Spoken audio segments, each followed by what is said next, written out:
You're out hiking along a highway surrounded by rainforest.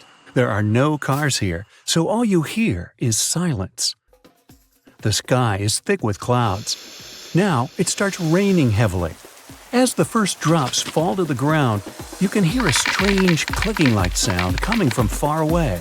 The rainforest seems to have come to life. The bushes and tree branches are slightly trembling. It feels like an earthquake. At this moment, the red crabs start running out of the forest. It looks like a red blanket moving towards the road. This blanket consists of hundreds of millions of red crabs. This phenomenon occurs every year on Christmas Island in Australia. Crabs fill all the roads. It's impossible to move by car or foot at this time.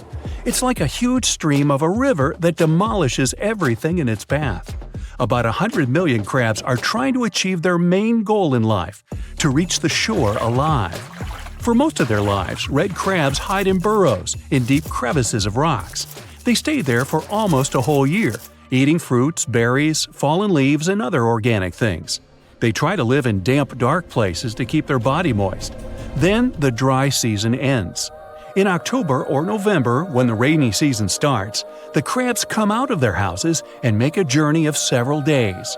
They are guided not only by the rain, they come out of their burrows at a certain phase of the moon.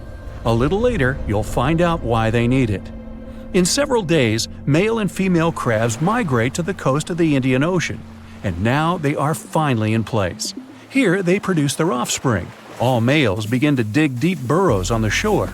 In these holes, the females will hatch their eggs. When the male crabs finish their job and pits are ready, they go back to the rainforests.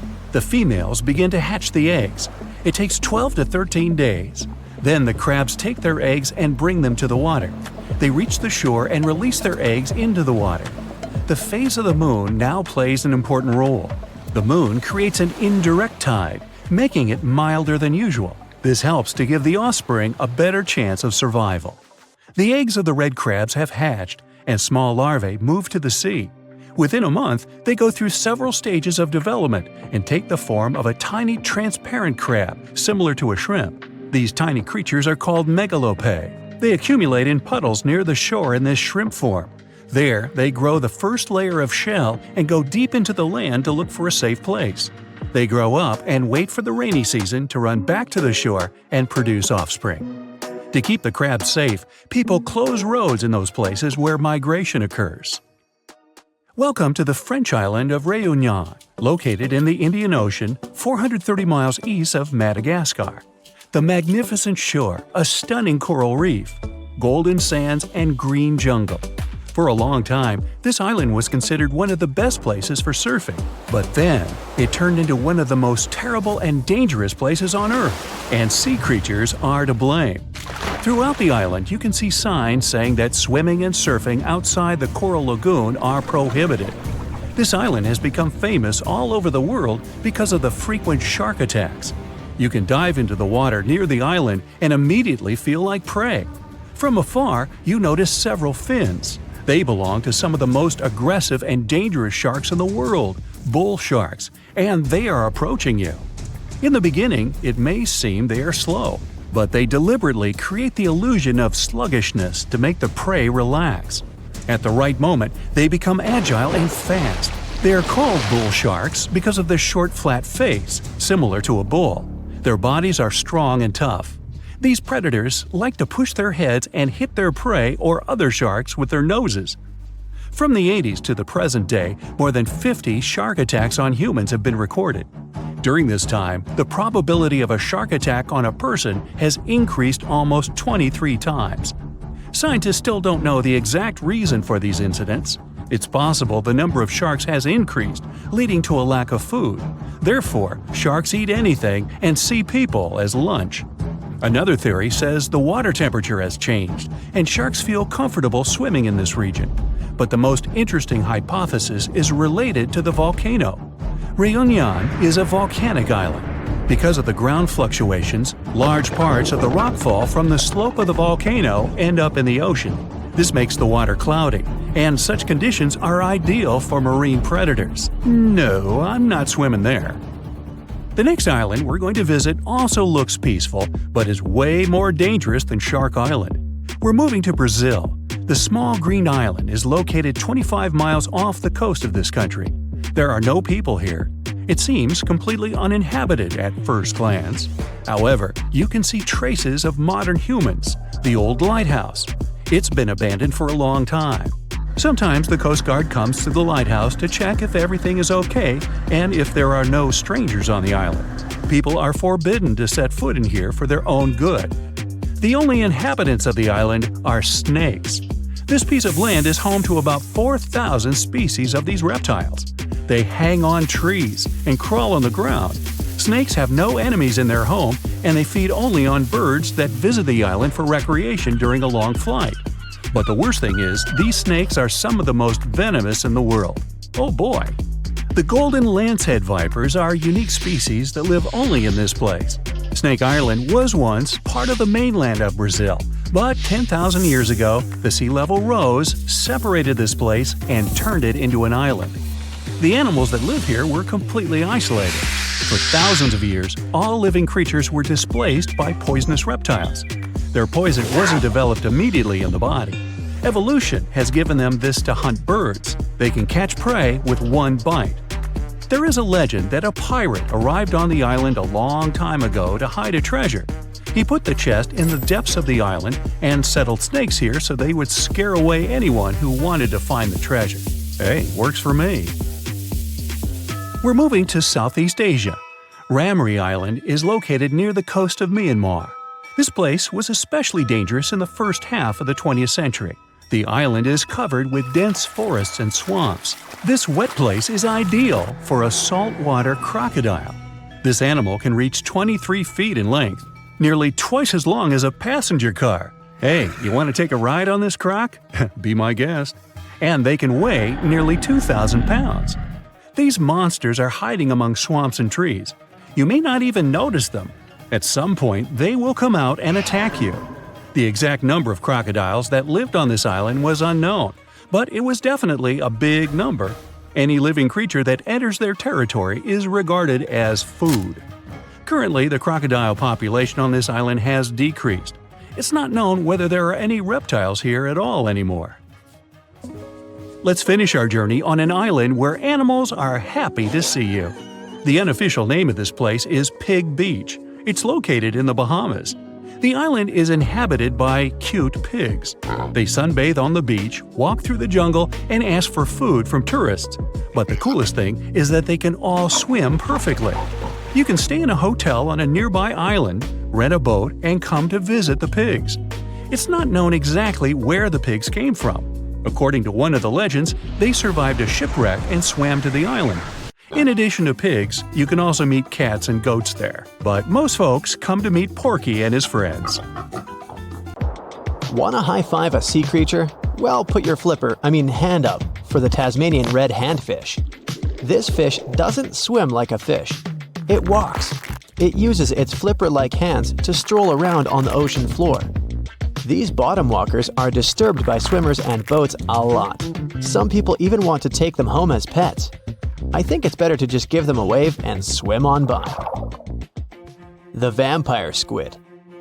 Its species name is Vampiroteuthis infernalis, which translates to vampire squid from hell. Oh yes, this vampire squid means to terrify everyone with its name, its dark red color, its spikes at the bottom, and the scary fact that it can basically turn itself inside out. The vampire squid loves putting on a good show, but it's as harmless as a kitten is to humans. It's as if Dracula scared the pants off you, but he didn't have blood-sucking fangs. The vampire squid feeds on food particles from plants and animal matter floating near the ocean's surface. Since they're not predators, they need good defensive strategies, and their vampiric look is designed to ward off large creatures who want to eat them. Turning themselves inside out is a defensive mechanism since the spiky areas in the inner skin are more intimidating. They also shoot out a substance that does not have color, but is packed with bioluminescent particles to distract predators. The vaquita. Going out on a boat off the coast of Mexico sounds like the perfect vacation. The sun, the blue water, the most endangered sea creature. Wait, what? The vaquita isn't dangerous, but don't expect it to stick around to say hello or sign any autographs. It's incredibly shy. This little cow, that's what it means in Spanish, is one tiny sea mammal. With those black markings around its eyes, it looks more like a sea panda to me. Seeing one should make you feel very special. They're on the brink of extinction, mostly because they got caught by accident in fishing nets. It's estimated that there's only 10 left in the wild. The blue dragon. This little creature looks like something out of a kid's fantasy movie. It's called the blue glaucus, casually referred to as the blue dragon or blue angel. It can be found in many places, the Atlantic, Pacific, and Indian Oceans. It's kind of a mollusk and it only grows to be about an inch long. What you think is the back is actually the mollusk's bright underbelly. It regularly floats on its back so that its blue colors help it camouflage with the water's waves. The blue dragon isn't just pretty, it's also smart. It usually feasts on Portuguese man-o'-wars, also known as Physalia physalis. The blue dragon stores their stinging cells for later use, in essence, stealing their defensive mechanisms. When the blue dragon is threatened, it releases those stinging cells it stored, directing them at an enemy to sting them with more power than the Portuguese man-o'-war would have been capable of. As they can store a huge amount of stinging cells, they can be a threat to humans. So, if you find one, don't pick it up. It's best to admire it from a distance. The barrel-eye fish. If you ever wanted to have Superman's X-ray vision, looking at the barrel-eye fish will make you feel like you gained that superpower at some point in your life without even realizing it. The barrel eye has a transparent head, so you can see how their eyes and brain look inside. This magnificent creature lives in the deep sea. This is the lowest level of the ocean, where strange creatures roam in near-freezing temperatures and constant darkness. They're exposed to water's pressure that's almost 1,000 times that of the surface. If the idea of the deep sea sends a shiver down your spine, stay tuned to learn about another of its creatures later on. The barrel-eye fish can be found in the Atlantic, Pacific, and Indian Oceans. You might be wondering, why oh why would a fish have a see-through head? And that would be a fair question. Since the species was discovered in 1939, it was believed that the fish's eyes were set to see straight ahead and couldn't move. So it was assumed that they had tunnel vision. Scientists Bruce Robinson and Kim Reisenbichler from the Monterey Bay Aquarium Research Institute recently discovered that the fish can move its eyes vertically to see through the top of its translucent head, thus noticing if there are predators or prey nearby. The transparent head also allows more light to enter so they can detect prey better. It's believed that the barrel-eye fish eats jellyfish and small fish species. If you dive in the ocean at night, you might be lucky enough to see how orange ball corallimorph blooms in the dark. But make sure to be quick because as soon as you turn on your flashlight to take a good look, it will retract its tubes back into itself. The megalodon. The whale shark isn't the biggest shark known to humans. If the entire shark species were a kingdom, the prehistoric megalodon would be the ruler of the sea. Megalodon roamed the ocean a long time ago. About 15.9 to 2.6 million years back between the early Miocene and late Pliocene eras. While they've long been extinct, people are still amazed to learn about these gigantic sea beasts. Megalodon could reach anywhere between 45 feet to 60 feet in length with jaws more than 6 feet wide. A fossil of a tooth that once belonged to a megalodon measured at 7 inches. Needless to say, I'm pretty stoked that these guys have long been extinct. But there's still some adventurers out there hoping to meet this monster one day. The Dumbo octopus. This adorable creature, or creepy creature, or however you want to see it, is officially called Grimpoteuthis. More casually, it's referred to as the Dumbo octopus, named after the Disney character. Though Dumbo, the elephant, not the octopus, was teased for his big ears, it's highly unlikely that this adorable octopus gets teased by its water neighbors. They are the deepest living octopuses, living in the deep sea, and you know how scary that place is. They're only about 8 inches tall and spend their days hovering just above the seafloor eating snails, worms, and other food they find in the current or near ocean vents. There are nearly 17 species of Dumbo octopus, and they all have differences in height, color, and body parts. If you can't get enough strange animals, you'll be glad to learn that the deep sea has barely been explored by humans. So keep an eye out. There are bound to be more fascinating animals discovered in the deep in the future. The sea angel. These creatures might look and sound pretty cute, but their diet is far from sunshine and lollipops. Their favorite food are sea butterflies. They lay mucus traps for them and wait in ambush. The squat anemone shrimp. This shrimp is tiny, only 0.5 inches. It's also known as a dancer shrimp because of its peculiar behavior. When agitated, it raises its bottom above its head and does a little dance. Divers also say it readily jumps on their hands and cleans them. The coconut crab. This guy may look pretty creepy, especially when the sun goes down. Mature coconut crabs are around 3 feet in length. Their preferred foods are coconuts, but they can also hunt down lizards and even large birds. The slender snipe eel. Slender snipe eel is a slim and long creature that's still a mystery for marine scientists. It's 4 feet long and it has at least 750 bones in its spine, which is much more than any other animal in the world. The sea pen. Sea pen is 7 feet long and it has a lot of varieties, but most of them look indeed like a pen or a quill. The similarity is even more striking when the animal has a water-filled bulb that anchors it to the floor. The Persian carpet flatworm. This creature looks indeed like a carpet, despite being very small by comparison. It's only 4 inches long, able to become both male and female. It doesn't really mate with other flatworms. Rather, it fights them for the right to bear posterity. The flamingo-tongued sea snails. Tourists love these extraordinary snails for their pretty colors, thinking it's a shell, but in fact, the shell is quite dull and hidden underneath colorful soft tissues. They eat softer, toxic parts of corals and store their toxins to protect themselves. Amelia Earhart blazed a trail across the sky and left a comet tail of awe and inspiration. Her signature move? Oh, just casually zipping across the Atlantic Ocean, all alone, a feat only a person with nerves of steel could pull off. And if that wasn't enough, she whipped out another first, the inaugural solo flight from tropical Hawaii to the mainland US. However, one day, Amelia vanished during an audacious attempt to circle the entire globe in her trusty plane. Despite extensive searches, neither she nor her aircraft were ever found. Amelia's vanishing act turned into one of the most enduring whodunits of the 20th century. Now, let me tell you a bit more about the hero of our story. For starters, she came from the picturesque Kansas town of Atchison, but what made her truly special from a young age was the fact that she liked to break social molds. She liked to play basketball and tinker with cars. In between her adrenaline-filled exploits, Amelia served as a nurse's aide in Toronto. There, she started hanging around local airfields, probably trying to pick up some flying tips from the local pilots.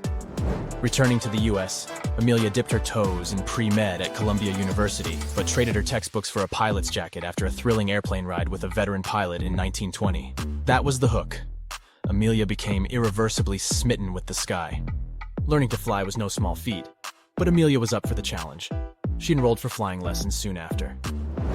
To fund her high-flying dreams, Amelia got down to earth, slogging away as an administrative clerk in the city of Los Angeles.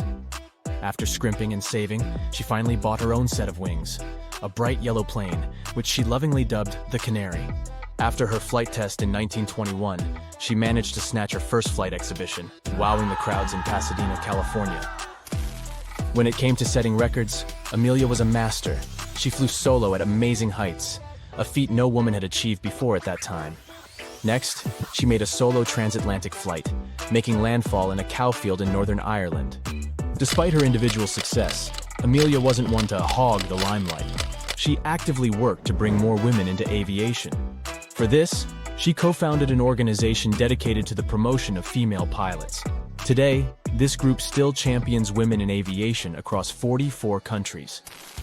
By 1937, Amelia was itching for another adventure. She planned a spectacular eastbound flight around the world, aiming to be the first pilot to pull off this celestial showstopper. Taking off from Oakland, California, she aimed to encircle the globe like a hawk circling its prey. This time she had a sidekick, a navigator named Fred Noonan. The duo blazed a trail from Miami to South America, across the Atlantic to Africa, then to India and Southeast Asia. the tragedy struck. Amelia and Fred never made it to one of their refueling stops at Howland Island. Their last radio contact with the U.S. Coast Guard was enigmatic, to say the least. After U.S. officials greenlit a massive search, the world waited. Sadly, after 2 weeks of suspense, Amelia and Fred were declared lost at sea. Ever since, countless theories have bubbled up about their fate. The official verdict is that the pair were lost in the Pacific Ocean. This theory suggests they finished up all their fuel while searching for Howland Island and plunged into the vast ocean. Over the years, various well-equipped expeditions have tried to locate the wreckage near Howland, but alas, the ocean isn't spilling the beans. There's another intriguing theory, the Gardner Island hypothesis. Some folks reckon Amelia and Fred landed on Gardner Island, now named Nikumaroro, in the Republic of Kiribati, which was a long distance off their course. Though search planes saw signs of recent activity on the island a week after Amelia's disappearance, they found no trace of the plane. This theory, however, strongly suggests that Amelia and Fred ended up as castaways on the island and eventually met their end there. Some evidence supporting this includes artifacts like a piece of plexiglass, a woman's shoe, improvised tools, and a cosmetics jar from the era, even some suspicious bones. But despite expeditions and sniffing border collies, no conclusive proof has emerged. Now, what do Godzilla-sized crabs have to do with Amelia Earhart's disappearance? It turns out that these quirky creatures might possibly hold the keys to one of history's greatest unsolved mysteries. These ginormous creatures, the coconut crabs, would make you think twice before you dismiss anything as too large. They tip the scales at a whopping 9 pounds and can stretch out to a startling 3 feet. To put it simply, they make your average pug look like a snack.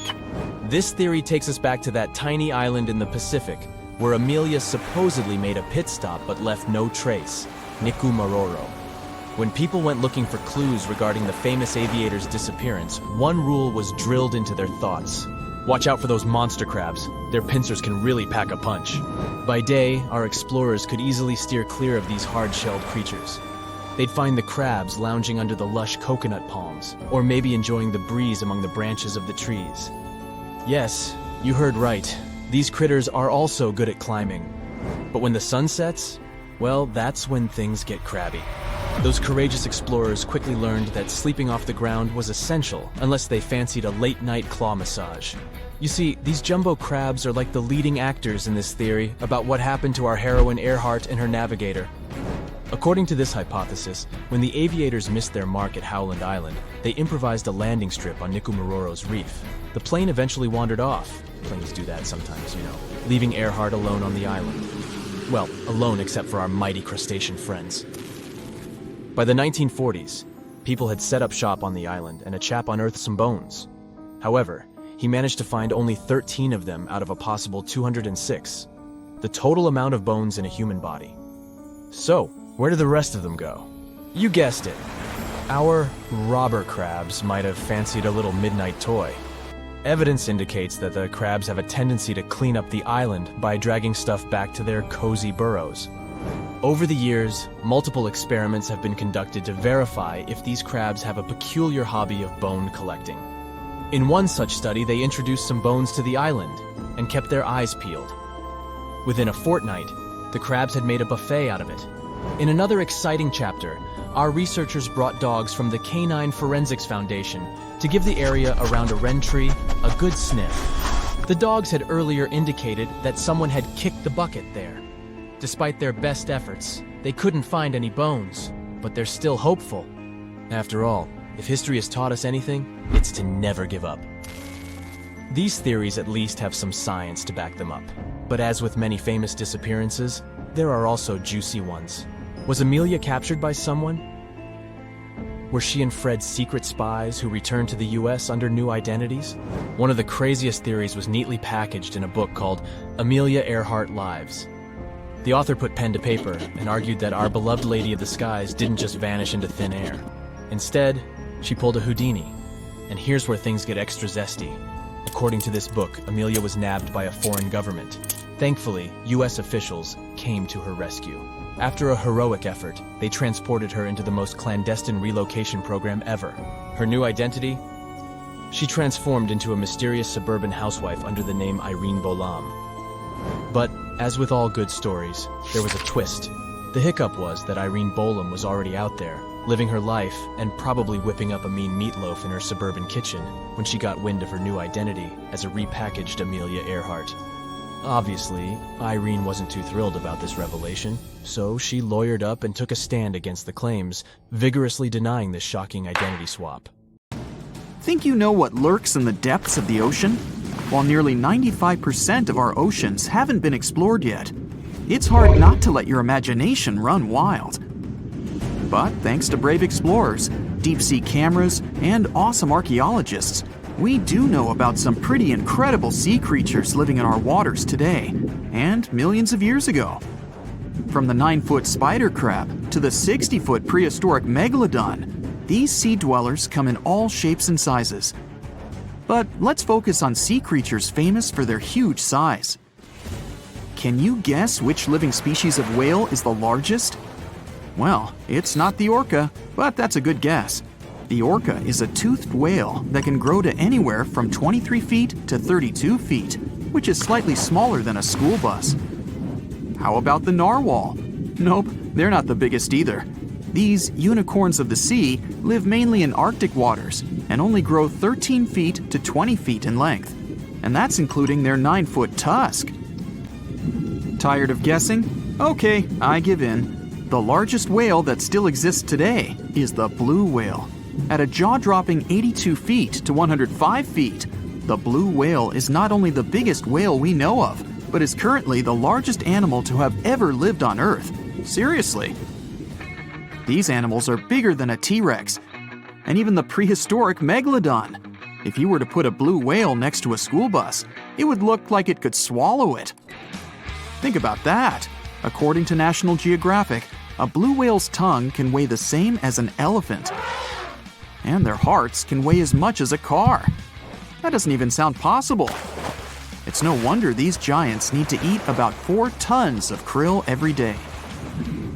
While there aren't too many animals living today that can compete with the blue whale's epic proportions, there is an entirely different species that is a good contender, and it's not quite what you would expect. It's a jellyfish. No, I'm not talking about the little jellyfish that wash up on the shore and ruin a perfectly good day at the beach. I'm referring to the lion's mane jellyfish, the biggest jellyfish around. This invertebrate can grow up to 120 feet long. They also come in different gorgeous colors like red, purple, or even shades of orange. As if their length wasn't impressive, the lion's mane jellyfish boast a whopping 8 sets of 70 to 150 tentacles. That means they can have up to 1,200 in total. And here's the giant oceanic manta ray, the largest type of ray in the world. Their wingspan can be longer than a bus. These guys can reach 30 feet in length. They also have the biggest brain compared to body size among all fish. Unlike their stingray cousins, mantas don't have venomous tails. And while the lion's mane jellyfish and the blue whale are yet to be beaten for the longest sea creature, there is one marine creature that can grow even larger in length. The Portuguese Physalia physalis, tentacles and all, can reach a length of 165 feet long, and that's according to mentalfloss.com. While this thing may look a lot like a jellyfish, it's actually known as a siphonophore, and there are hundreds and sometimes thousands of them that are genetically identical. Their long tentacles help the organism catch prey, and its sting is fatal to most animals, even humans in some cases. What's even creepier is that if one of the tentacles comes off the organism for whatever reason, it can float around the water for days before decomposing. Even if it's detached, this tentacle can still sting you. But don't go running out of the ocean just yet. Your chances of being hurt by a Portuguese Physalia physalis sting are pretty slim. However, if you do get stung, the side effects aren't pretty, with welts, stomach cramps, an elevated heart rate, and an upset stomach. While you don't want to go anywhere near these long creatures, they sure are pretty to look at. Check out all those colors. The Shastasaurus is the biggest marine reptile that has ever existed. These predators lived during the late Triassic period, about 210 million years ago. These amazing giants could reach lengths of up to 69 feet and weighed more than 75 tons. This made the Shastosaurus as heavy as a blue whale. And if you could stand this creature up vertically, it'd be as tall as a 7-story building. Despite appearances, the Shastosaurus was actually pretty slim for its size. Its ribcage was only 6 feet across. You'd think that this big guy was chowing down on other dinosaurs, but that's not the case at all. This reptile survived on a diet that consisted of small fish and cephalopods, like octopuses and squids. The Albertonectes is a bright representative of the plesiosaur family, meaning that this marine reptile had a small head on an incredibly long neck and large flipper-like limbs that helped it move through the water. These creatures occupied the seas around North America 76 to 70 million years ago. The length of this sea monster could reach 38 feet, with its neck taking up 23 feet of that length. Its neck was a true record breaker. It had a whopping 76 bones in it. No other animal known to humankind has had so many vertebrae in its neck. Scientists aren't sure why they needed such a lengthy neck. They might have used it to collect shellfish off the seabed, or perhaps it helped them capture their main prey, fish and squids. This aquatic reptile also had gastroliths in its stomachs. Some of them were as big as 5.5 inches in diameter. The Tylosaurus belonged to the Mosasaur family. It dominated the shallow seas of North America about 85 to 80 million years ago. This was an enormous predator, with the biggest representatives reaching 45 feet in length. It had a narrow hydrodynamic body with a blunt, powerful head that the animal used to ram and stun its prey. Its body was equipped with agile flippers and a long tail decorated with a maneuverable fin. The Tylosaurus was a carnivore, and its diet included not only fish, turtles, and small sharks, but also other mosasaurs, plesiosaurs, and flightless birds. Meet Ophthalmosaurus. This prehistoric reptile thrived during the late Jurassic period and lived in oceans all over the world. Ophthalmosaurus weighed somewhere around 6,000 pounds and grew to approximately 16 feet long, according to newdinosaurs.com. That's about the same length as the beluga whale that exists today. It's too bad these guys went extinct before we had a chance to see them ourselves, as their cartoonish wide eyes and dolphin-like features are pretty darn cute. Of course, the Ophthalmosaurus evolved over time to become ophthalmologists, or eye doctors that we know today. No, that's just a lie. Just testing you. The Mosasaurus is a truly gigantic predator that dominated the seas all over the world about 66 million years ago. According to fossil evidence, some specimens could be more than 50 feet in length. This fact makes the Mosasaurus the biggest marine carnivore of its time. One of the most terrifying things about this creature was its crocodile-like head, decorated with literally hundreds of razor-sharp teeth, neatly organized in 2 rows on both jaws. The thing is that it was pretty challenging for the Mosasaurus to grab its prey in the water. That's why it had all these teeth, plus something special: pterygoid teeth anchored to the bones on the roof of its mouth. This made hunting and holding onto its prey much easier. The Styxosaurus belonged to the plesiosaur family and lived during the late Cretaceous period, around 85 to 70 million years ago. Upon first glance at this dinosaur, you might mistake it for a sea snake, and it'd be an honest mistake. Well, hey there. We dive back in time and into the oceans over 500 million years ago. Just, because we can. Whoa, watch out. It's not megalodon or giant sea reptiles you need to look out for here. It's a bizarre, unearthly-looking creature called Anomalocaris. The name means unlike any other shrimp, and I think you'll agree, it looks like a nightmarish cross between a shrimp and a modern-day centipede. 2 tentacles protruding from its face, each lined with razor-sharp teeth. Oh yeah, and this thing was about the size of your leg. With a wave-like movement of the flaps on each side of its body, it was graceful for a terrifying creature. It was also more advanced than any other life on this planet at the time. Especially those huge eyes. You have only one lens in each of yours. This giant shrimp had 16,000. That's 4 times more than a common housefly. And you know how good their vision is. Good enough to dodge that swatter every time.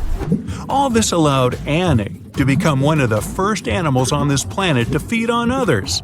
Yep, here it is. Earth's first hunter. Its favorite meal? Trilobites. Hey, try a bite. Those are the ancient ancestors of crabs. Some of their fossils have marks on them in the same shape as the monster shrimp's mouthparts. Terrors of the past like this got to be so giant thanks to more oxygen in the atmosphere. A perfect example of this, Meganeuropsis. Imagine a dragonfly. Now make it as big as a cat, and with a wingspan longer than your arm. Megan, the monster-sized dragonfly, could easily grab other insects or even small animals, and she ruled the air with quick movements. Back then, there were still no large birds or other airborne enemies for this behemoth bug, so it was safe and free to grow as large as this planet would allow. Piranhas of the past were also jumbo-sized. Mega piranha was about 3 times the size of the river terrors we have today. Its bite force was about the same as a tiger's, and those striped kitties bite down 2 times harder than lions. That means it probably not only dined on other fish and any land creatures that, got too close to the water, but it could also easily crunch down on large turtles and other unlucky shelled creatures.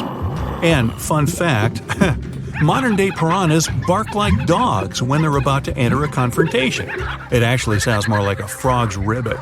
But makes you wonder, what did this mega-sized ancient cousin sound like? A bear roaring? How about giant sea scorpions the size of your bed? Go back about 460 million years, and you'd see them swimming under you. And watch out for that tail. Scientists still don't know if these creatures could use it to inject venom like your standard land scorpion, but something tells me I wouldn't want that thing anywhere near me. Then there's this guy, Therizinosaurus. Terry looks sort of like a goose with long arms. Oh, and did I mention this goose dino is about 2 stories tall and longer than a bus? Yow! Its arms make the T-Rexes look even more bite-sized, each 8 feet long, almost triple the length of T-Rexes. And on the end, razor-sharp claws the size of your whole arm. Now, don't worry about those lengthy claws too much, though. Terry probably used them to cut through giant termite nests. So, this huge reptilian goose was more interested in eating bugs and plants. Another mega monster for you, Megatherium. The giant ground sloth could look a giraffe straight in the eye and weighed as much as a hippo. It moved mainly on its hind legs and used its massive tail as support. He had huge paws with colossal knife-sized claws. The sloth could use them to defend itself from enemies and to bend tree branches in search of food. But the biggest danger to the giant ground sloth wasn't dinosaurs or saber-toothed tigers. It was our own species. Yep, humans showed up just in time to meet this fellow and to, eat him up. Titanoboa was a terrifying 50-foot snake, as long as the great megalodon itself. It was also more than 2 times heavier than the heavyweight champion among snakes today, the green anaconda. Crocodiles were a regular on this serpent's menu. Titanoboa could swim 3 times faster than the fastest Olympic swimmer our species has ever seen. It was quicker and more dangerous in the water than outside it. And don't forget the boa part of its name. This massive snake wasn't venomous. Instead, it liked to squeeze. Remember that giant shrimp from earlier? Well, Opabenia looks like its teeny-tiny finger-sized cousin. And instead of 2 toothy tentacles, this thing had a vacuum hose coming out of its face. On the end of that trunk, what looks like a single crab claw. Add 5 eyes and a mouth under its head, and you've got a recipe for something not of this planet. Only it is. This creature used its trunk like an elephant does. Its claw grabbed food from the bottom of the ocean and brought it up to its mouth. This thing is so weird-looking that, apparently, when the scientists who discovered it presented his findings to an audience, they all laughed as if he were joking. Now, a real-life monster, the Tully monster.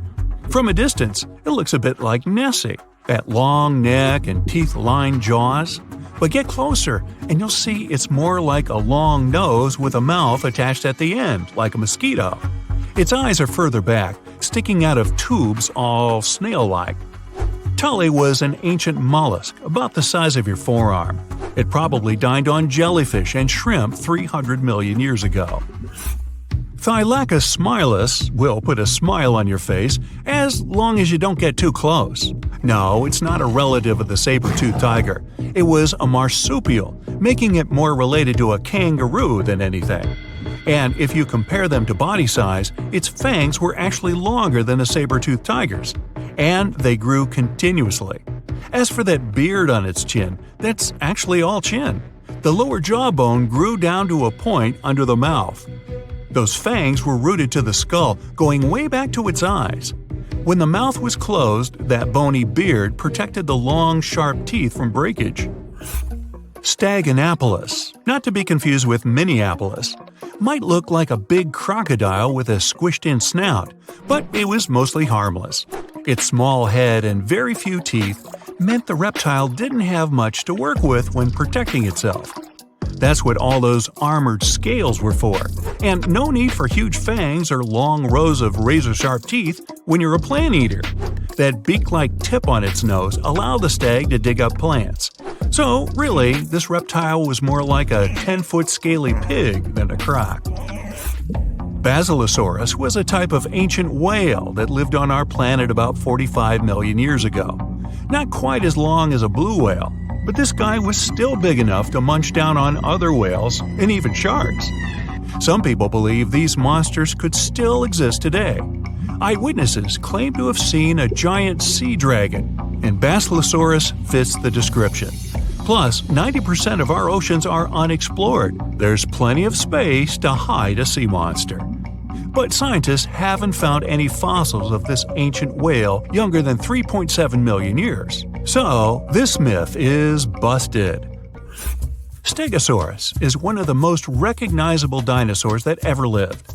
It can easily be distinguished by those huge spikes on its tail and the bony plates on its back. It was twice as long as a giraffe and nearly 5 times heavier. But compared to its body size, it had the world's smallest brain. It was no larger than a dog's. Pelagornis had the largest wingspan of any bird ever discovered. It was twice the size of the largest bird today, the wandering albatross.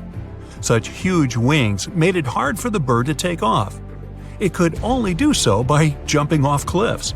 And when it finally spread its wings, this giant could only go about 40 miles per hour. The fastest bird today can reach speeds 5 times that. Hello, Brightsiders! Do you know where the deepest place in the world is? I think it's in the Pacific Ocean, near the Philippines and Papua New Guinea. It's the famous Mariana Trench. So let's take a tape measure, a very long one, and attach its end to the boat on the surface. Now we hold our breath and jump in the water. Fish and marine animals swim by. We descend lower to the depths and into total darkness. And after several hours, we reach Challenger Deep. The tape measure shows a depth of 36,200 feet. The famous Mariana Trench is not the deepest place on Earth, as everybody thought. The Kola super deep borehole located in Murmansk region in Russia beats it by a wide margin. And scientists have discovered something unusual and sinister there. When geologists were drilling the hole, they could reach the depth of 9 miles. And then they encountered voids. Scientists on the surface were surprised and scratched their heads and then decided to lower a microphone and dozens of other sensors in these voids. The temperature down below turned out to be 2,000 degrees Fahrenheit. And the microphone recorded something that sounded like human groans and screams. Many people thought the scientists had been able to drill into the underworld.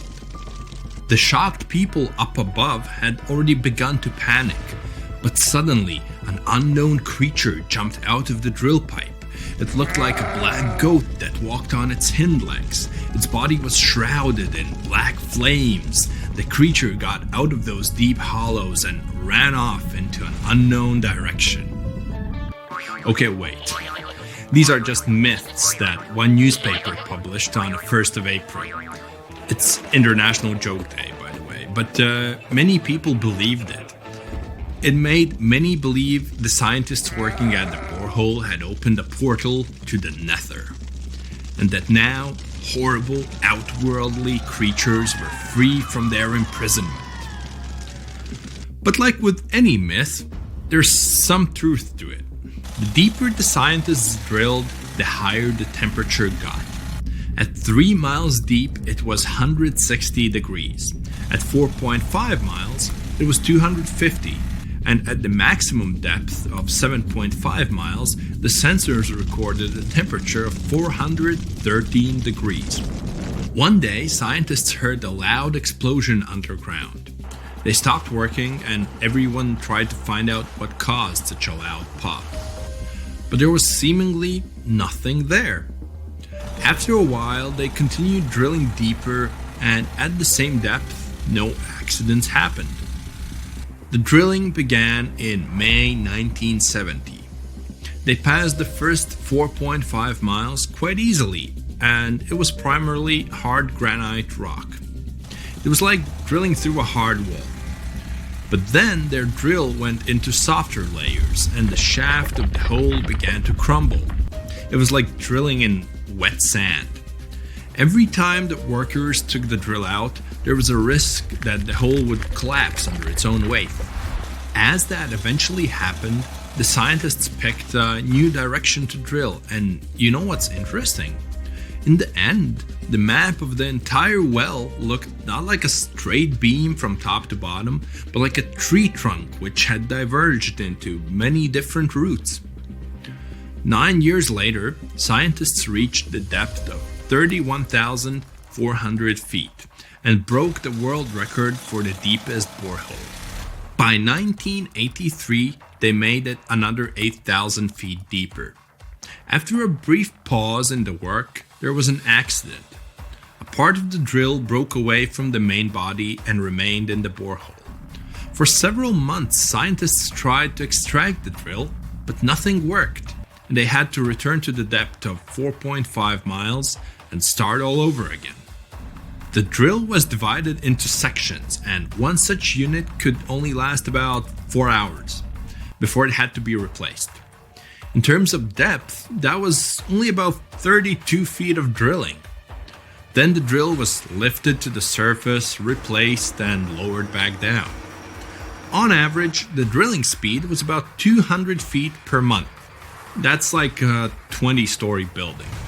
In 1990, 20 years after the work had begun, scientists reached the final depth of 40,230 feet. That's like 100 soccer fields down. And after another accident, the work stopped. Guinness World Records registered the Kola Super Deep Borehole as the deepest borehole in the world. It's like Mount Everest plus 9 Empire State Buildings on top of it.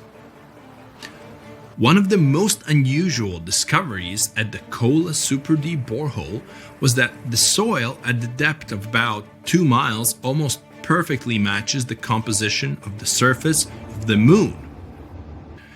It has given us more insight into how our ancient satellite appeared and formed. It seems that in the early stages of Earth's formation, a giant asteroid crashed into our planet. With that kind of force, it caused an explosion so powerful that part of our planet broke off and flew upward. This chunk of Earth remained in our planet's orbit, cooled, and later formed into the moon we know today. Another surprise for the workers was the presence of gold.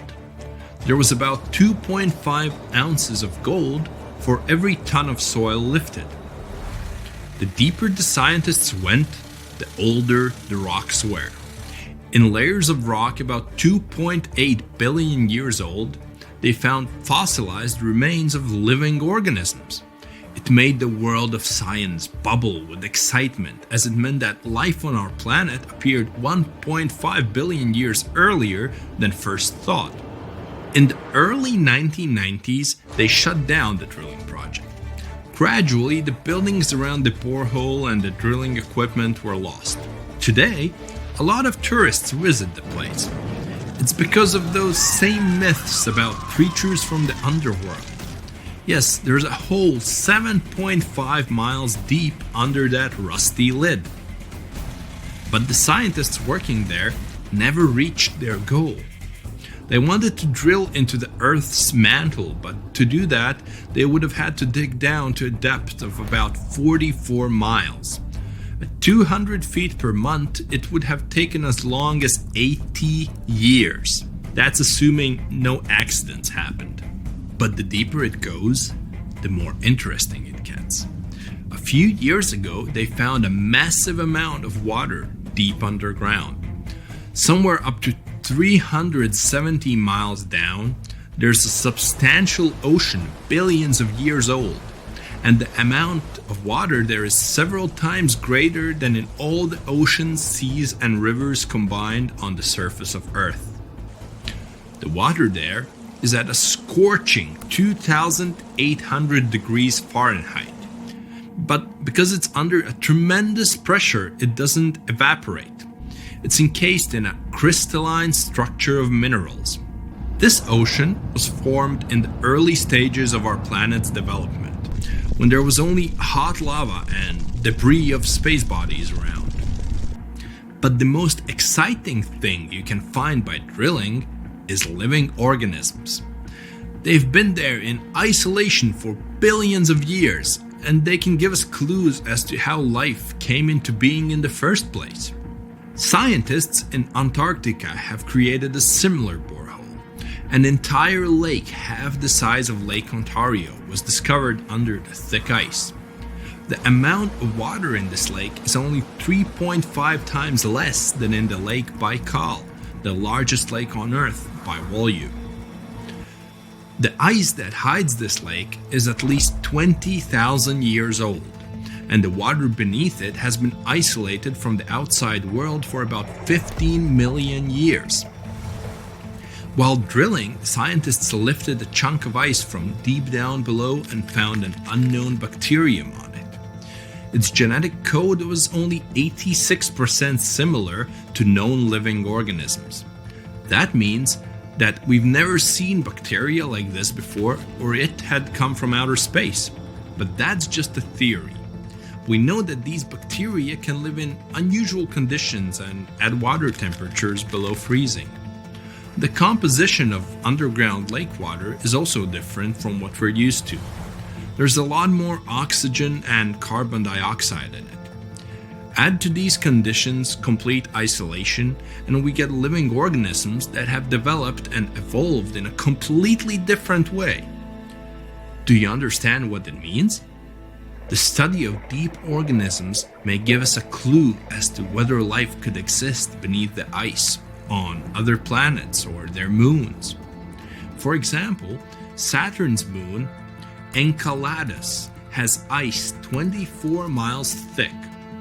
There may be an ocean underneath, which is heated by thermal springs. That's all for today. And guys, remember, let's become smarter every day together with Brightside. You probably saw a viral video where YouTubers hid a huge treasure in the Bermuda Triangle, and a random guy dared to go after it. He scored $10,000, but let's be real, his biggest win was getting out of there alive. This dangerous stretch of water between Florida, Puerto Rico, and Bermuda is notorious for its chilling and unexplained events. They say that more than 50 ships and 20 airplanes have mysteriously disappeared in the Bermuda Triangle. This leads to many theories, suggesting that this area is somehow linked to mystical powers or vortices that pull objects into other dimensions. But an Australian scientist named Karl Kruszelnicki might have actually cracked the code on the Bermuda Triangle mystery. According to him, Most popular legends and eerie disappearances can be explained by two main factors. The first factor is human error. One theory debunked by Crustaceans was about the doomed Flight 19.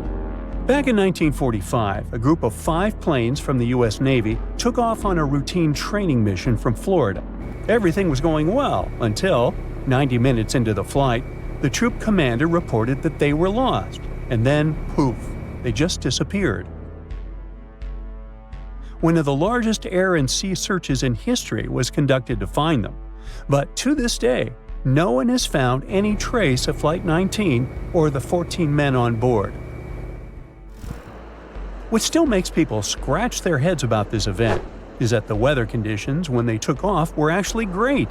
A relatively warm day, fluffy white clouds drifting across the sky, and a breezy wind coming from the southwest. Pretty standard for training flights, really, nothing out of the ordinary. So, what happened? It turns out that despite the flight leader having over 2,000 flying hours, he was a bad pilot. Actually, a really bad pilot. According to Crustaceans, the commander was such a poor navigator that he had gotten lost at sea on at least 2 previous occasions before the Flight 19 incident. On that doomed day, he even tried to get someone to cover his shift but was unsuccessful, to the misfortune of his entire team. After their training flight exercise was completed successfully, both compasses on board stopped working. On the patrol's radio, his anxious voice said they were over land, or precisely, he was sure they were flying above the Florida Keys. But that didn't make any sense. He had made his scheduled pass over hens and chicken shoals in the Bahamas less than an hour earlier, but now he believed his plane had somehow drifted hundreds of miles off course and ended up in the Florida Keys. He couldn't have been more wrong. According to the most plausible theories about this case, what he thought was the Florida Keys was actually some small islands in the Bahamas. And here's where the real mess happened. Instead of turning back to the west, toward Florida, he kept flying east, deeper into the Atlantic Ocean. His plane eventually ran out of fuel, and you already know the rest of the story. Okay, some theorists might argue that a malevolent force somehow interfered with the 2 compasses, causing them to fail while they were flying this supposedly cursed stretch of water. But let's face it, even if that were true, human error was the main factor here. The pilot shouldn't have mistaken the Bahamas Islands for the Keys. End of that story. Now let's talk about the second factor that, according to Crustaceans, explains many of the strange disappearances in the Bermuda Triangle, and that's related to bad weather. A lot of Atlantic tropical storms and hurricanes actually pass right through the Bermuda Triangle. So before we had advanced weather forecasting, these storms had caused a bunch of ships to go missing back in the day. On top of that, the Gulf Stream runs through the area too. That's a super strong ocean current that can make the weather change quickly and sometimes pretty dramatically. So when you think about it, natural factors like these could explain many, if not most, of the disappearances. Take the USS Cyclops, for example. Back in 1918, this massive 500-foot cargo ship, carrying about 11,000 tons of manganese, just disappeared without a trace. It was sailing from the West Indies to Baltimore, with 309 people on board. What makes this event extra eerie is that not a single distress signal was sent.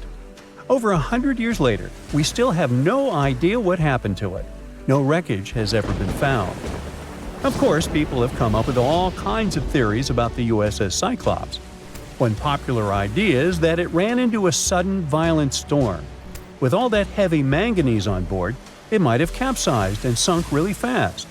Others speculate about underwater events, like landslides or even a rogue wave. Now, this is not such a crazy theory if you think about it.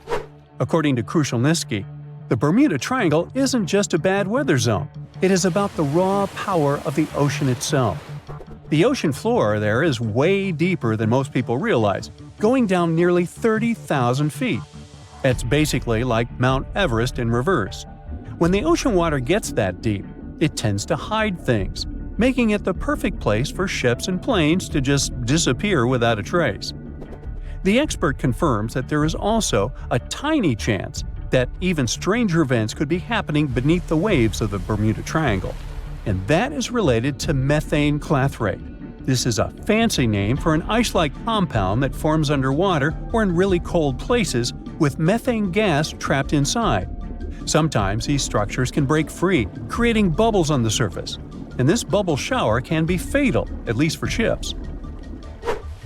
Some experiments done with model ships showed that if enough bubbles rise up, the water's density drops, and this can mess with the ship's ability to float.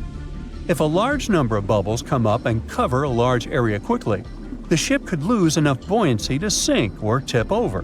But to be fair, the chances of something like that happening are very remote. So, human error and bad weather. Those are the two factors that likely explain all the mysteries surrounding this so-called malevolent stretch of water. But the truth is, the Bermuda Triangle isn't all that special. Although this region is very popular, there are no official maps that clearly outline its exact boundaries and say, "Look, here, precisely, is the Bermuda Triangle." And that is part of the problem. Disappearances and unexplained events that happen far from the actual region end up being lumped into the Bermuda Triangle's list of unexplained mysteries, like the Mary Celeste's fate. In 1872, this ship was found completely intact, but with no sign of the captain, his family, or the crew. People thought, okay, creepy fact, ghost ship, so it must be related to the Bermuda Triangle. But one thing doesn't add up. The Mary Celeste was abandoned about 400 miles east of the Azores, so we're talking about a completely different part of the Atlantic. By this time, the triangle has morphed into a trapezoid to cover that huge chunk of the North Atlantic. What I'm trying to say here is that once people start believing in a danger zone, confirmation bias takes over. But the facts are that the Bermuda Triangle sees tons of daily traffic every single day, both by sea and air. And according to experts, the number of incidents that happen there is pretty much the same as anywhere else in the world, percentage-wise. Some years the number is a bit higher, some years lower, but it averages out the same. With that in mind, it seems like it's time for us to finally move on from wild theories involving the Bermuda Triangle. Well, at least until the next bizarre disappearance comes along.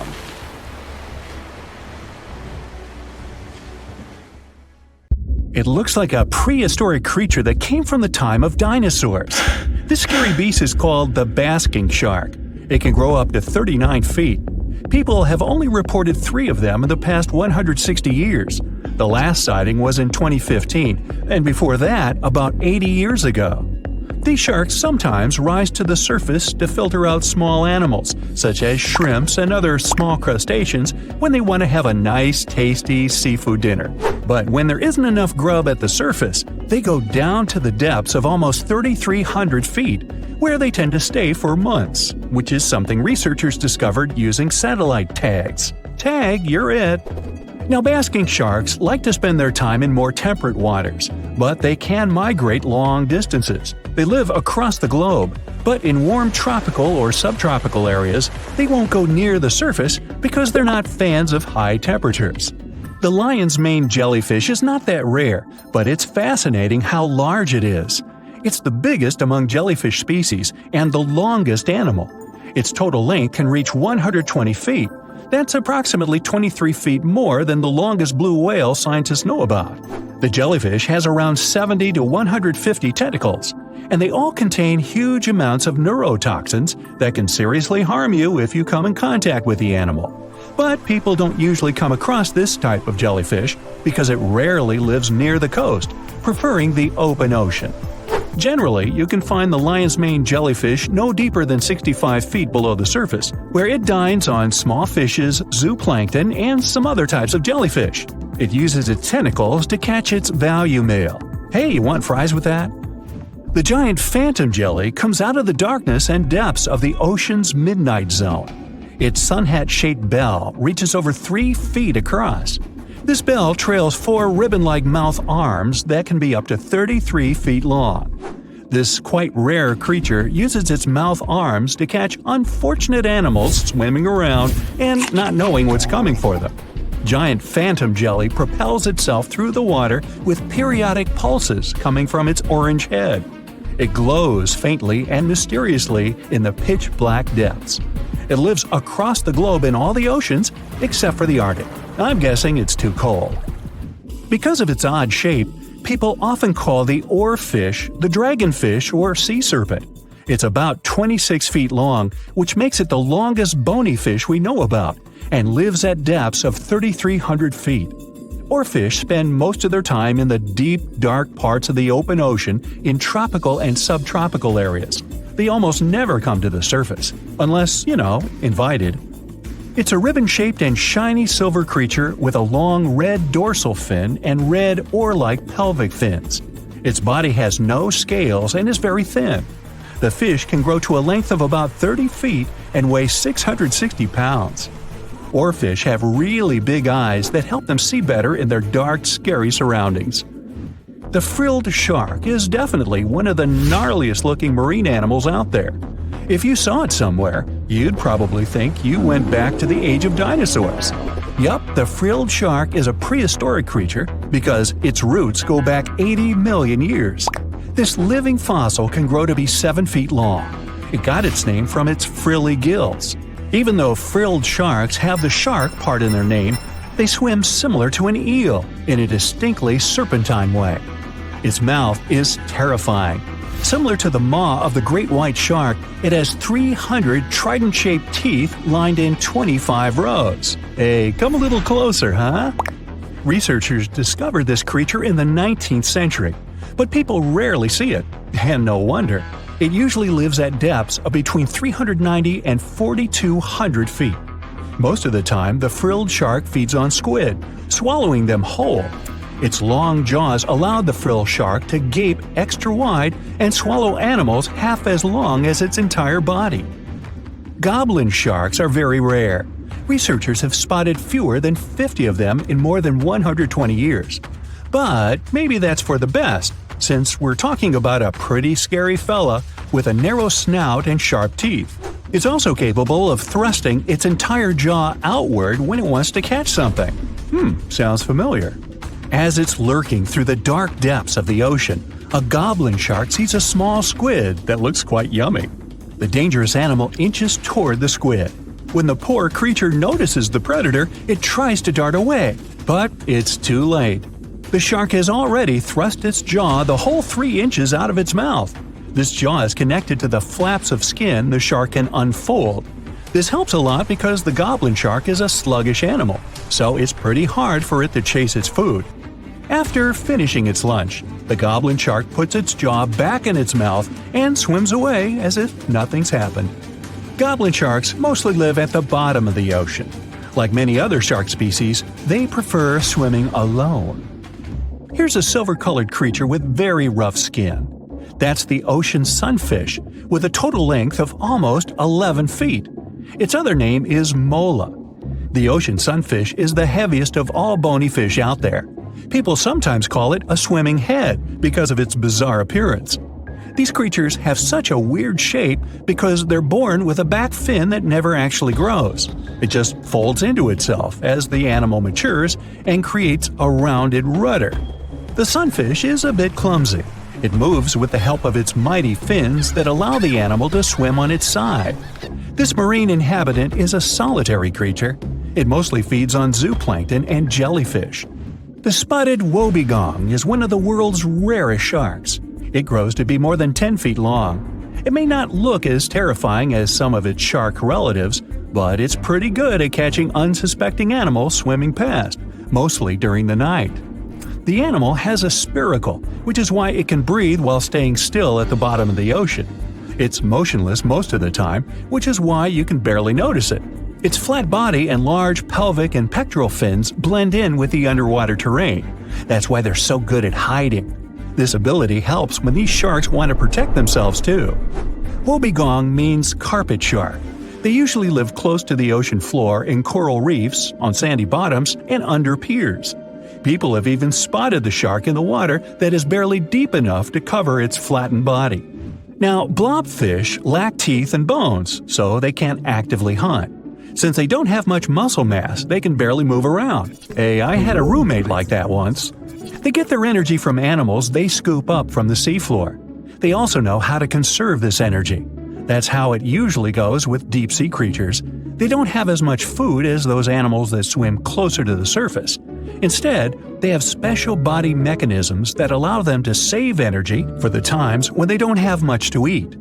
Pressure at the depths where the blobfish lives is 120 times as high as that at the surface. That's why the bizarre creature looks like a weird gelatinous mass only when you bring it up to the surface. The pressure here is not strong enough to keep its body together. Hey, breaking up is hard to do. The white margin stargazer could compete with the blobfish for the title of the ugliest animal in the sea, don't you think? Now, this animal has eyes on the top of its head, together with an upward-facing mouth which the creature uses to hide itself in the sand. That's where it spends most of its time, with only its eyes protruding from the sand. It chills this way until some small animal passes by. It can lunge at its target incredibly quickly, literally within milliseconds. This creates a vacuum in the water that pulls in a crab, fish, or some other small, unfortunate animal. Another tactic involves venom. This fish has a venomous spine in its shoulder blade that helps with catching other animals and defending itself against enemies. Even though it's not related to the electric eel, the white margin stargazer can generate an electric shock as powerful as 50 volts. Ow! So, a mysterious discovery was made deep in the Red Sea, the so-called death pools. Woo, that's scary. In 2020, researchers embarked on a dive into the Red Sea. The mission spot was in the Gulf of Aqaba, between Saudi Arabia and Egypt. Near the end of their expedition, as they ventured deeper into the darkening waters, they noticed some strange seaweed floating above the seafloor. They decided to use a remotely operated vehicle and investigate it. Suddenly, they discovered these strange, motionless lakes of water within the sea. These are called brine pools. They're basically pockets of salty water deep on the ocean floor. And when I say salty, I mean it. Sometimes they're up to 8 times saltier than the ocean water itself. Mysteriously, they don't mix well with the surroundings.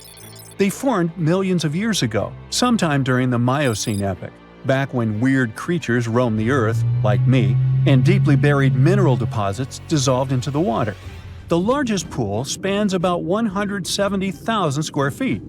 Meanwhile, 3 smaller ones are under 107 square feet each. At first, this discovery didn't seem that scary. But here's why they're so horrifying. Not only are they disgustingly salty, they also lack oxygen. Now hold on a sec, isn't that normal for something that's underwater? Well, it turns out the Earth's waters are full of oxygen, and at least half of this element on our planet comes from the oceans. Just like plants on land, marine plants such as phytoplankton, seaweed, and algae munch on sunlight and produce oxygen through photosynthesis. They release lots of it into the surroundings. Marine life then eats half of it, so only about a quarter of the oxygen that we breathe actually comes from the oceans.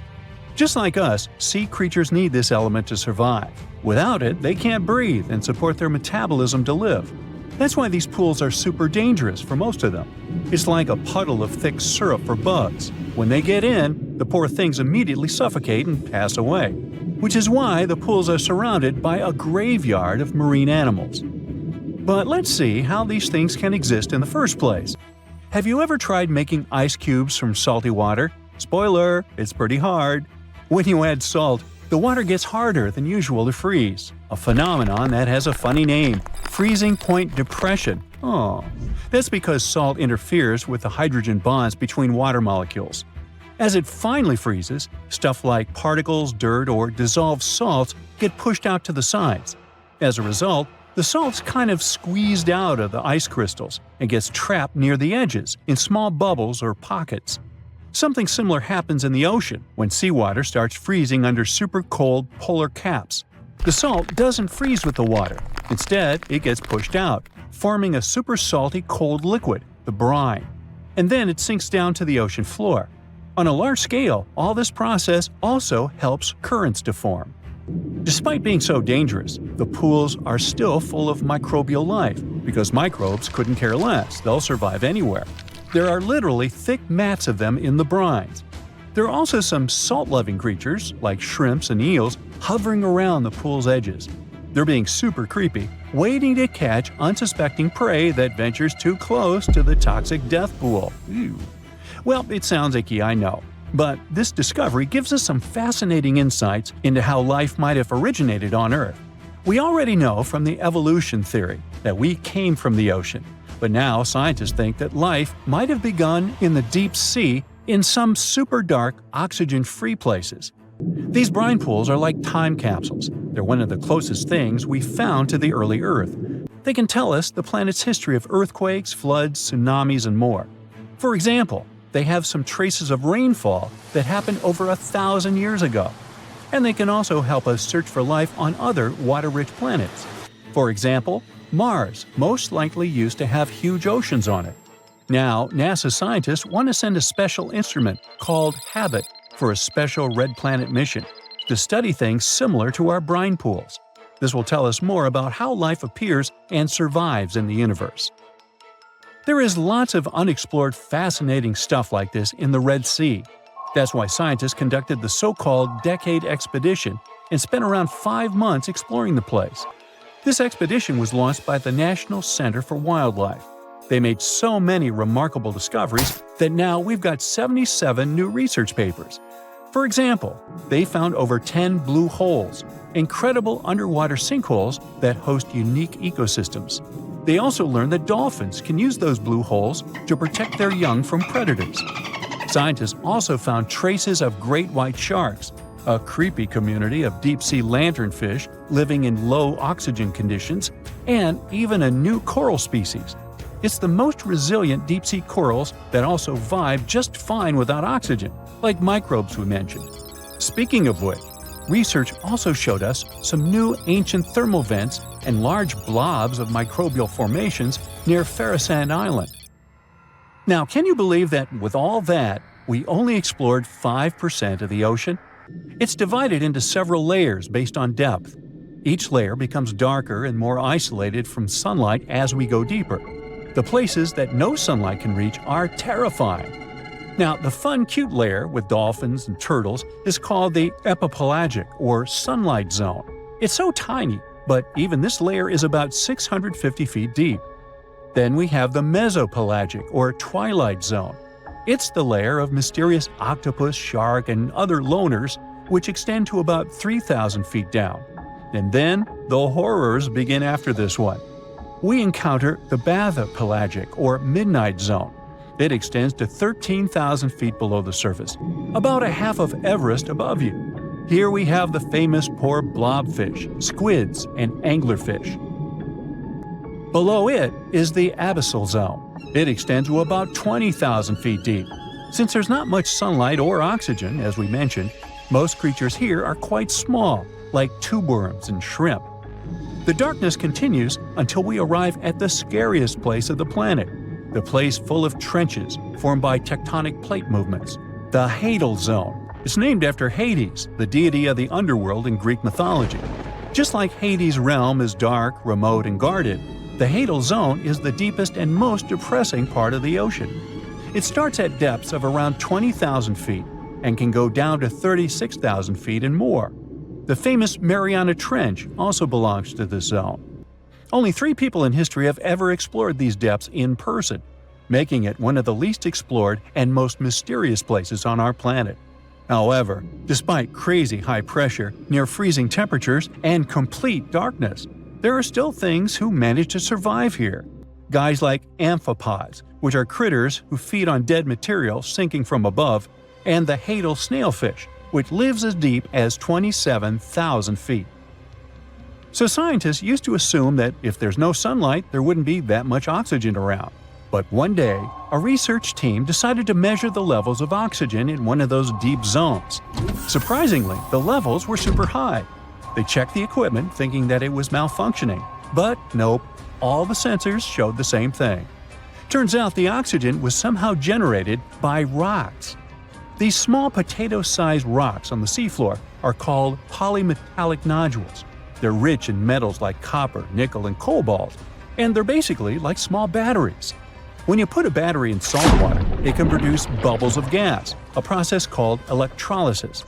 In the same way, these rocks create tiny electric currents, which are powerful enough to produce the same gases, splitting water molecules into hydrogen and oxygen. It's the first time we saw oxygen being produced by some non-living minerals. This is what scientists now call dark oxygen. It turned out that about half of large marine species, or megafauna, were living just on dark oxygen alone. All these discoveries are reshaping our understanding of where and how life could evolve. It means that we might be able to find life on other planets or satellites with low oxygen conditions, like Enceladus and Europa, the moons of Jupiter and Saturn, and they have large bodies of frozen water on them. Wow! Most of the ocean is still shrouded in mystery, whether we're talking about dark corners or creatures that are hiding in the depths. But sometimes it gives us a peek into scary things it hides in its cold, dark depths. Like when you hear on the news that there are some deep-sea creatures washed ashore after a powerful storm once again. Some just look weird, while others are real monsters that live at depths of more than 3,300 feet. The coldest and deepest parts of the ocean have created one specific phenomenon called gigantism. So, sea spiders, squids, worms, and many other animals, mostly invertebrates, or creatures without backbones, they're all way bigger and scarier than the versions we see in the more shallow areas. In the Pacific depths, you can see a sea sponge as large as a minivan. Or what about the colossal squid that lives in subantarctic waters and is nearly 14 times longer than the arrow squid, a type that mostly lives in New Zealand? Researchers found many of these underwater monsters in the abyssal zone of the ocean. Back in 2021, the researchers showed images of the giant phantom jelly. It was at a depth of 3,200 feet. Its tentacles were 33 feet long. Wow, I wouldn't like to face that one on the beach. It probably eats only small fish and plankton, but it can swim to depths of more than 21,900 feet. And down there, this giant jelly doesn't have enough food. How does it survive then? Scientists haven't figured it out yet. And there are even more questions related to the giant squid, the biggest one ever found. This monster is 43 feet long, with a weight of nearly a ton. Imagine if those tentacles would grab your car, or something like that. They would smash it like it was a toy. There's no light in the abyssal zone. Sun rays just can't penetrate that deep. So there's no algae or underwater plants there. Local animals mostly eat snow. Marine snow is not like the regular one you build a snowman with. It consists of any small flakes or remains that fall from the surface of the ocean. Maybe even some leftovers that animals up there couldn't eat. So it's not much. But apparently, it's enough for very large creatures that hide deep down there, like giant squids. Squids that generally live at such depths don't bother going after their prey. They just wait until the poor animal swims right up to their long tentacles and falls into a trap. It may not be the best method ever, because not many animals will even swim into these dark, cold parts. But it's the method that saves energy. A giant squid eats only 1 ounce of fish daily, which is approximately 45 calories. That's nearly 50 times fewer calories than an average person should eat per day. So when a squid gets 1 fish, it saves it for a couple of days.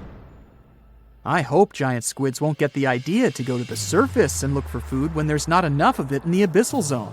And I hope even more that giant Greenland sharks won't get that same idea. You can find them at depths of up to 7,200 feet. They're twice as slow as we usually walk. They swim at a speed of 1.12 feet per second. Their slowness is part of the energy-saving mechanism that creatures down there need to survive. But they can speed up in the form of short bursts when they need to catch prey. But they kinda change their diet from predator to scavenger, considering their environment. There will be more leftovers falling from the surface than animals to go after. Greenland sharks grow just 0.4 inches per year. and they're mostly 20 feet long, which means they live for a very long time, sometimes up to 400 years. They also have a slow metabolism, and that's one of the main factors for their long life, too. Greenland sharks like to spend their time in cold waters. They're adapted to that, since their tissues have specific chemical compounds that prevent the forming of ice crystals all over their body. That means they have some sort of natural antifreeze. So, what makes them so big? Scientists are still not sure, but some theories try to explain it. There's this thing called Kleiber's rule that says bigger animals tend to be more efficient. Just take a small fish and compare it to a whale with a mass hundreds of times bigger. The whale has a greater metabolism. It conserves energy more efficiently and loses less of it to the surroundings through heat. Moving on, bigger animals can ingest bigger prey. They're more likely to go through tough issues in their environment or defend themselves from predators going after them. Also, the body gets bigger when temperatures are lower. The Greenland shark is a perfect example. So are giant sea spiders. Sea spiders are generally common, and you find some very small ones at 0.04 inches. But in deeper parts of the Antarctic, they become 3-foot-long giants. They grow so big because the cold water has more oxygen. That way, more of it diffuses into the animal's body, and that allows it to grow bigger. Yeah, both as a creature and a nightmare. And how about this giant tube worm? Researchers found it accidentally while they were exploring the mysteries of the Pacific Ocean floor. They stumbled upon unusual hydrothermal vents. Volcanic heat is a thing that gets them going. As water seeps down through faults or cracks in the rock, these vents change their direction. When the water gets out of the vent, it's rich in different minerals and chemicals. Most animals wouldn't survive being around this toxic soup of chemicals, but not these tube worms. They came as a true surprise, because not only are they not bothered by these toxic vents and the almost boiling temperature of the water, but they developed entire ecosystems there. They're unique because they don't need sunlight to survive. Instead, small bacteria are their main source of energy. That bacteria gets their energy directly from these toxic chemicals. So it's not photosynthesis, but a process called chemosynthesis. And these tube worms don't have mouths. These bacteria live inside them. Strange story, huh? Plus, these scary worms reach up to 8 feet. Giant isopods are no better either. They lurk at the depths of the ocean of 1,640 feet or more below, far away from the sunlight, looking like some monstrous wood lice. They spend most of their time on the seabed, hoping to find some food falling from higher levels of the ocean. Check out their small hooked claws at the ends of their legs. Isopods use them to remain more stable while moving around the ocean floor. Since there's no light, they have long antennae that help them feel their way around. These sensory antennas are about half the length of their body. Giant isopods have pretty big eyes compared to their body size, too. They can grow over 12 inches from head to tail. And these fellas are really patient. Remember how we said animals down there rarely get food? Sometimes they need to wait for years to get a proper meal. That's why their metabolism is amazingly slow. 5 years later. They can go for 5 years without eating anything. Imagine that. I get hungry just talking about this. In 2006, a biologist did research to compare the differences between the shallows and the deep sea regions. He realized the deep sea mirrors the island rule.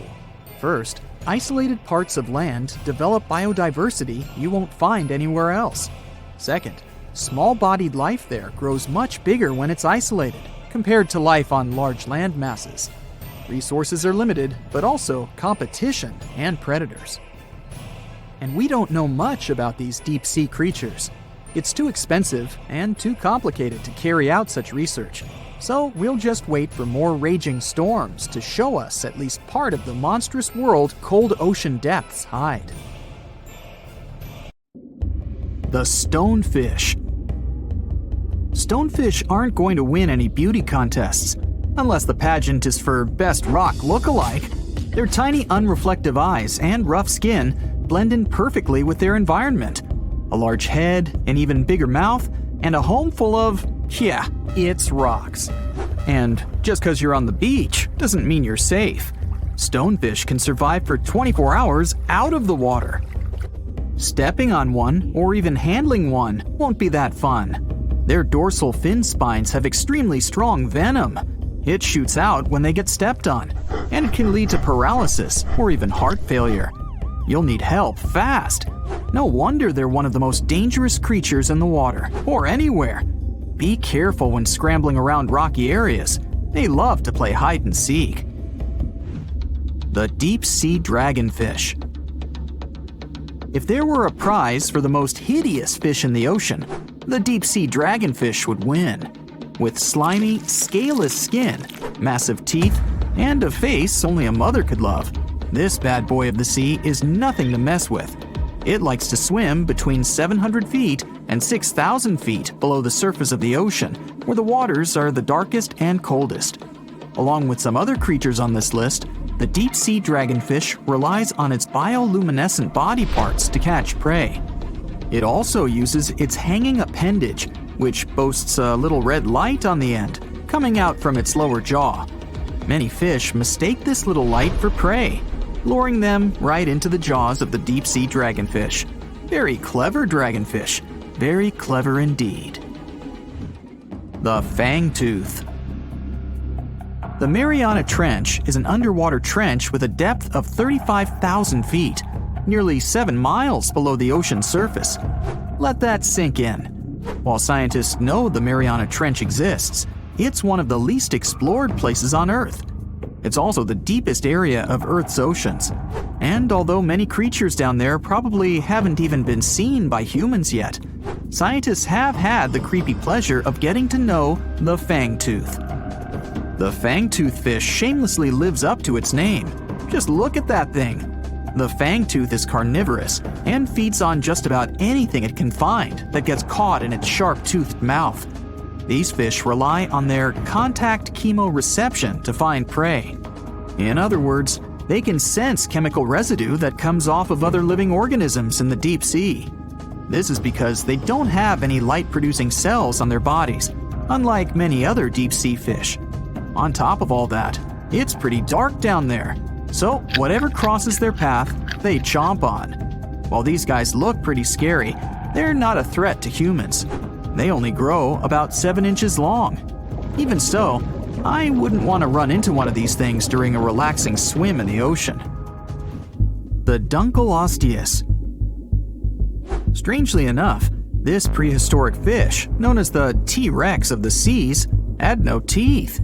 Those were replaced with bony plates that allowed it to have the strongest bite among other monsters of its size. The goblin shark.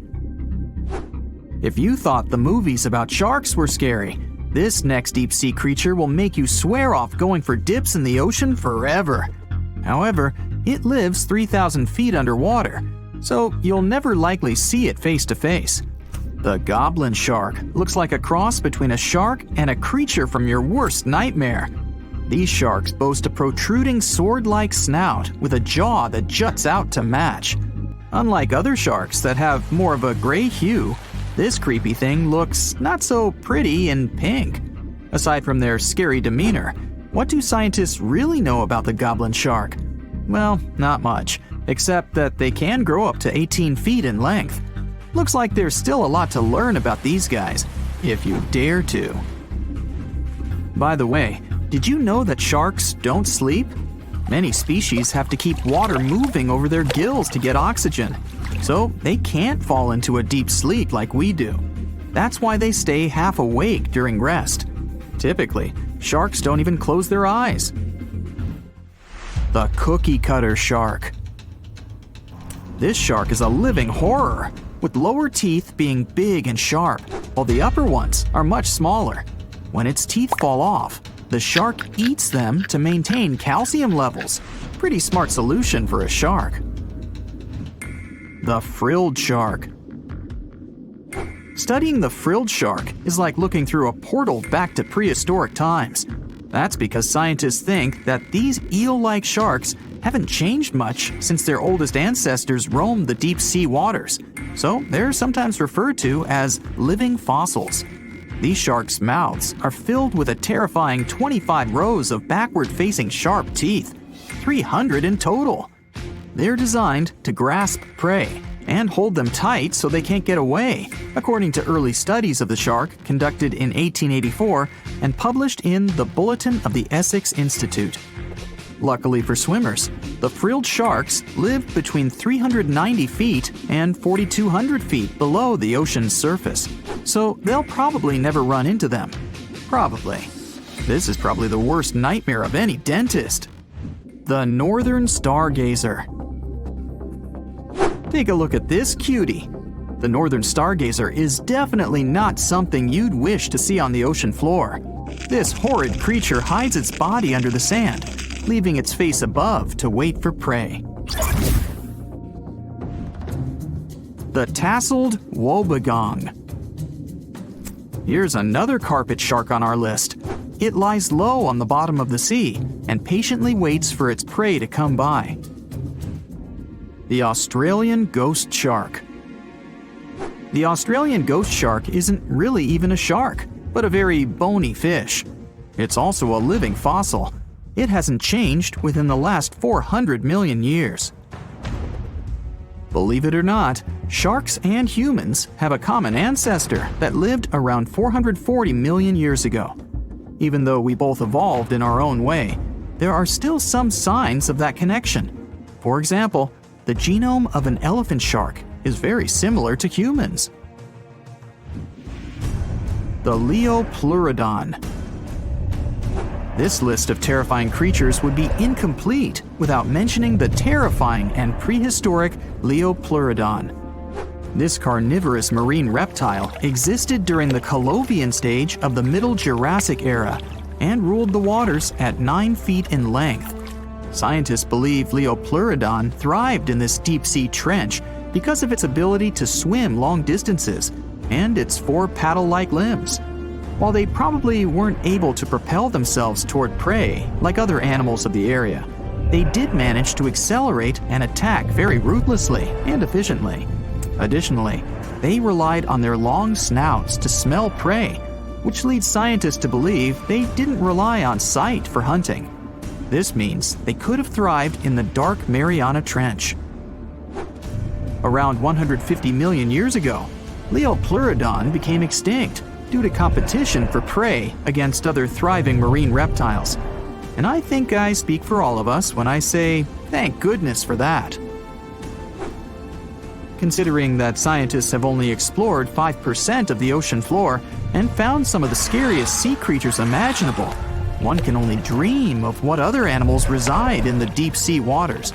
Perhaps it's best to keep them in your imagination. Am I right? The megamouth shark.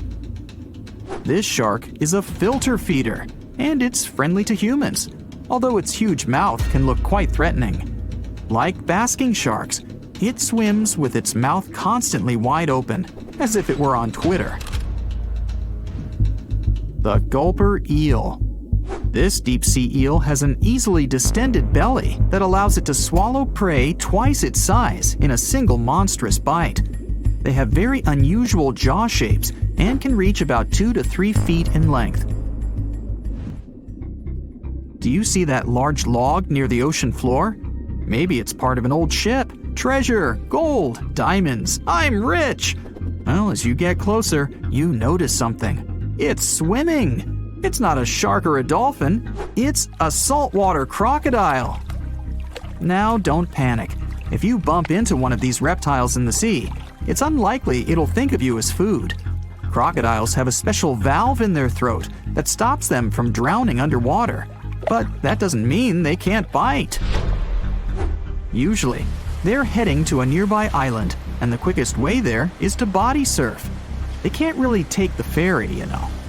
Watching one from a distance should be okay. Just don't swim to shore right away. They love to ambush their lunch in shallow water. If there's one time I'd want to see a great white shark, it's when I'm diving with crocodiles. They'll gladly take a crocodile-sized nibble, given the right motivation.